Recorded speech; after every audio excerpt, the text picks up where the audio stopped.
Subscribe to ABN Media Network and become part of our family and learn so many new things. The Wise King and the Cunning Minister. Once upon a time, there was a kingdom ruled by a wise and kind king named Adil. He cared deeply for his people, and because of his wisdom, the land was peaceful and prosperous.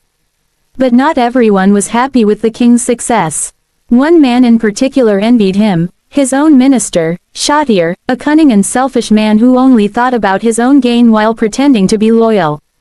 Shatir was always looking for a chance to deceive the king and take the throne for himself. One day, King Adil was touring his city when he noticed a poor farmer whose field had dried up.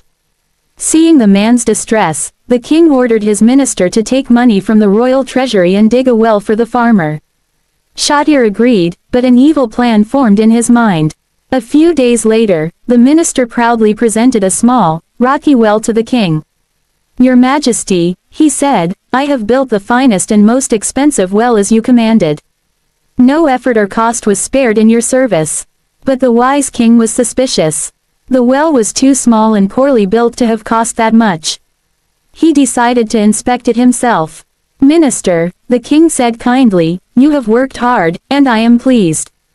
But I'd like you to draw the first bucket of water from this well with your own hands, so I can drink it and see the result of your honesty." The minister's face turned pale. He knew there was no water in the well, because he had stolen most of the money and built it only for show.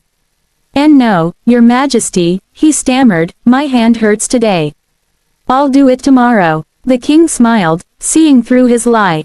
"No, minister, a true servant of the people must endure a little pain for duty. If you can serve the farmer, you can serve your king. Draw the water, now." Trembling, Shatir lowered the bucket into the well. It barely went halfway before hitting solid rock. There was no water at all. King Adil turned to the gathered crowd and said, "Behold the fine and costly well built with the people's money." This minister filled his own pockets instead of serving those in need. The king immediately dismissed Shatir from his position and appointed an honest advisor in his place.